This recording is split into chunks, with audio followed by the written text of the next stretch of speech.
तो जी, जय श्री कृष्णा, जय श्री राधे।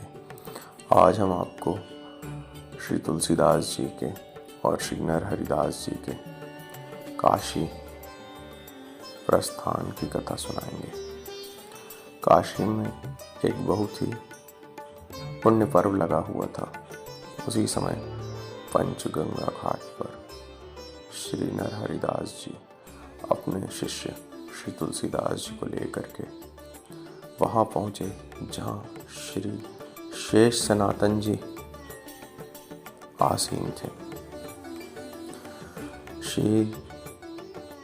श्री शेष सनातन जी के पास पहुँच करके नरहरिदास जी ने उन्हें प्रणाम किया और फिर उन्हीं के कुटिया में पंचगंगा घाट पर ही बहुत दिन निवास किया।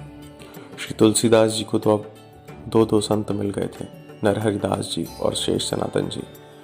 शेष सनातन जी और नरहरिदास जी भगवान की दिव्य आध्यात्मिक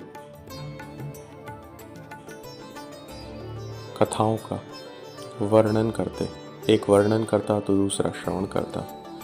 तुलसीदास जी इन गूढ़ कथाओं को सुनते रहते। एक दिन श्री शेष सनातन जी ने श्री तुलसीदास जी को अपने पास बुलाया और कहा कि बालक, हम जो बातें करते हैं क्या वो तुम्हें समझ में आती है या ऊपर से चली जाती हैं? तो तुलसीदास जी ने इतने दिनों में जो भी सत्संग सुना था वह सब अक्षरशः कह सुनाया। शेष सनातन जी को लगा कि यह बालक तो बड़ा ही दिव्य बुद्धि वाला है, क्यों ना इसे अपनी जो भी ज्ञान प्राप्त किया है, जो भी समाधि अवस्था में दिव्य शक्तियां प्राप्त हुई हैं, इसे अपना शिष्य बनाकर दी जाए। तभी शेष सनातन जी ने नरहरिदास जी से कहा कि मुझे आपका ये शिष्य तुलसी चाहिए। तुलसीदास जी तो चाहते ही थे कि शेष सनातन जी इस बालक को पढ़ाएं।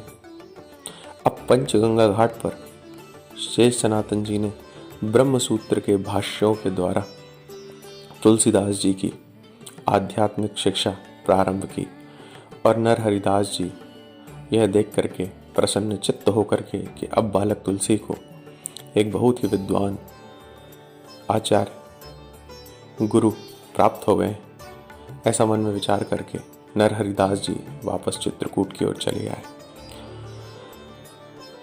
काशी में जिस स्थान पर शेष सनातन जी की गुरुकुल में श्री तुलसीदास जी रहते थे, वहाँ और भी बहुत से बालक रहते थे। वहाँ एक प्रेत भी रहा करता था।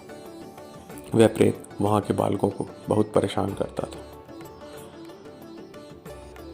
अपनी बाल्यावस्था में ही तुलसीदास जी ने उस प्रेत से सभी को बचाने के लिए, सभी को निर्भय करने के लिए, सभी को भय मुक्त करने के लिए अपनी बाल्यावस्था में अपने गुरुकुल में ही हनुमान चालीसा की रचना की। इस हनुमान चालीसा को तुलसीदास जी ने उन विद्यार्थियों के समक्ष प्रकट किया, जिसे गाते सुनने से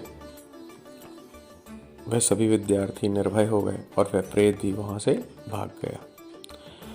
इसीलिए कहते हैं कि जो यह पढ़े हनुमान चालीसा होए सिद्ध साखी गौरीसा, तुलसीदास सदा हरि चेरा, कीजे नाथ हृदय में डेरा। और जब भगवान हृदय में डेरा डाल लेते तो फिर किसी भी प्रकार के कष्ट, किसी भी प्रकार की समस्याएं नहीं रह जाती। आज हमने आपको काशी में किस प्रकार से तुलसीदास जी ने अध्ययन किया और किस प्रकार से हनुमान चालीसा की रचना की, इसका वर्णन सुनाया। अब शेष कल। राधे राधे।